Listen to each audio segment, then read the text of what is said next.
Selamat mendengarkan podcast ini. Shalom Bapak Ibu dan saudara-saudara yang terkasih di dalam Tuhan. Kebenaran saat ini berjudul saldo dosa. Pada umumnya atau sebagian besar manusia setiap hari atau dalam beberapa hari tertentu melihat saldo uangnya. Apalagi bagi orang-orang bisnis yang memang fokusnya adalah dagang, di mana mereka harus mengatur cash flow, maka mereka selalu memeriksa saldo uangnya. Pada umumnya begitu. Kalau saldonya tambah besar, hati lebih senang, wajah lebih ceria. Kalau saldonya rendah atau makin kurang, hati susah, kurang senang, wajah bisa kusut. Pasti jarang orang yang serius melihat saldo hidupnya bertambah atau berkurang. Terkait dengan perkenanan di hadapan Bapa, nilai diri kita di mata Tuhan, yaitu di Mazmur 139 ayatnya yang ke-23 dan 24 mengingatkan, selidikilah aku ya Allah, kenalilah aku. Artinya, Tuhan beri aku berapa tabunganku.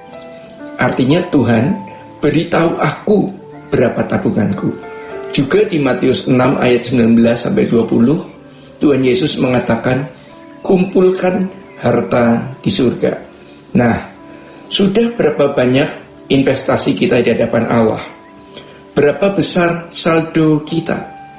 Mari mulai hari ini kita memperhatikan tabungan harta kekal kita di hadapan Allah. Apakah masih ada dosa di sana?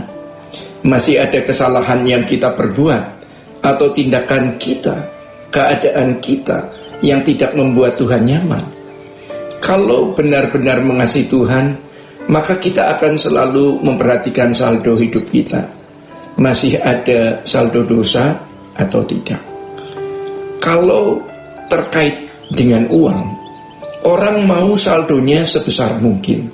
Tetapi kalau bicara mengenai kesucian, saldo dosa kita makin berkurang, makin habis. Harus selalu dikuras habis. Dan jika muncul lagi, dikuras lagi. Muncul lagi, dihabisi lagi. Sehingga kita memiliki irama hidup yang benar-benar berkenan di hadapan Allah. Jangan anggap ini sesuatu yang mudah. Ini bukan sesuatu yang mudah. Ini lebih sukar dari karya, mencari nafkah atau studi. Jangan anggap remeh dan tidak didahulukan. Saudara-saudara yang terkasih di dalam Tuhan, karenanya di Matius 6 ayat 33 firman Tuhan mengatakan, carilah dahulu kerajaan Allah dan kebenarannya. Kita punya banyak masalah dan kebutuhan, tetapi lebih dari semua masalah yang dihadapi dan kebutuhan yang kita rasa mendesak, kebutuhan kita yang selalu mendesak adalah selalu menghabisi saldo dosa yang masih tersisa di dalam hidup kita. Makanya betapa berartinya saat kita berdoa bersama atau doa pribadi masing-masing di mana kita mengoreksi diri. Hal ini akan membawa kita kepada satu pengalaman, yaitu menjadikan Tuhan sebagai kebahagiaan.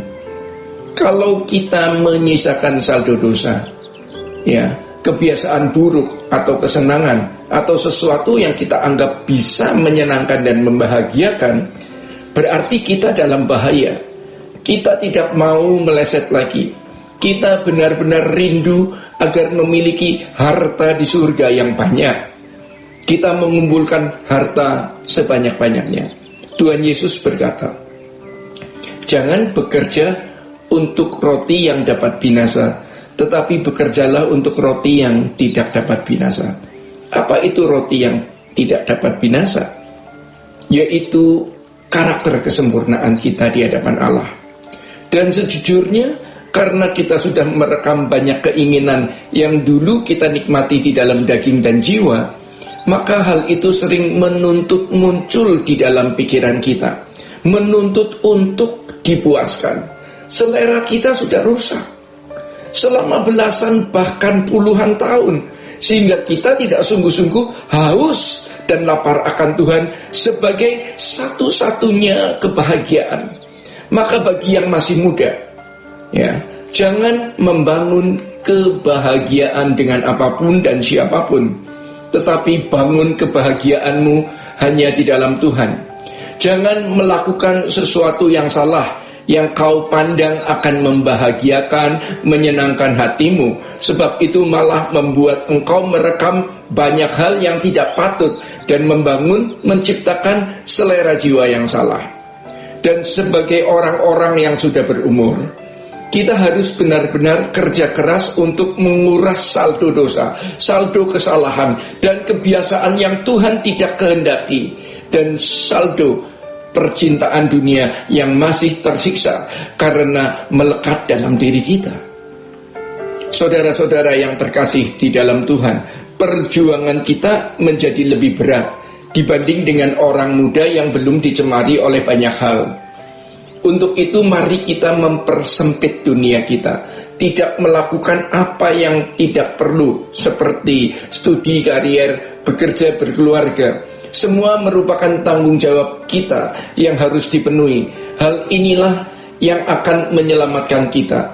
Kita bersyukur memiliki komunitas yang baik. Kita berterima kasih Tuhan memberi seorang pelayan, perawat, gembala kecil yang terus menangkap momentum yang Tuhan berikan dan tidak menyia-nyiakan momentum itu, sehingga semua kita terbawa.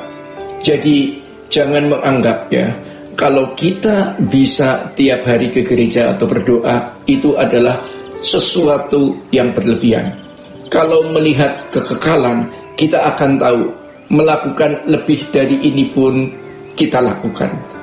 Seiring dengan perjalanan waktu, kiranya ada pertumbuhan yang benar-benar kita alami. Bapak, Ibu, dan saudara-saudara yang terkasih di dalam Tuhan, demikian kebenaran pada saat ini. Tuhan Yesus memberkati. Sola Gracia.